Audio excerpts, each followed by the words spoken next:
ஒரு தனியார் நிகழ்ச்சியில் கலந்து கொண்ட கன்னக்குழி அழகி லைலாவிடம், நீங்க எல்லா நடிகர்கள் கூடவும் நடிச்சிருக்கீங்க, ஆனால் விஜய் சார் கூட மட்டும் இதுவரைக்கும் நடிக்கல.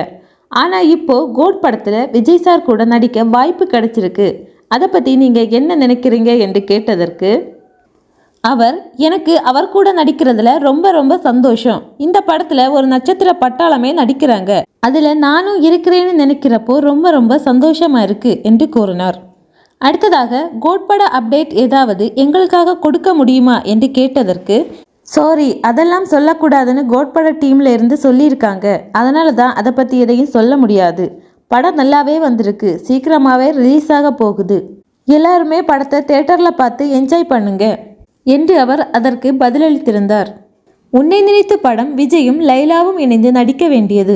ஆனால் சில காரணங்களால் விஜய் அந்த படத்தில் நடிக்காமல் சூர்யா அந்த கதாபாத்திரத்தில் லைலாவுடன் இணைந்து நடித்திருந்தார். பல வருடங்கள் கழிந்து தற்போது விஜயும் லைலாவும் கோட் படத்தில் இணைந்து நடிக்கிறார்கள். அவர்களின் காம்போ எப்படி இருக்கும் என்பதை ரசிகர்கள் பார்க்க ரொம்ப ஆவலாக இருக்கிறார்கள்.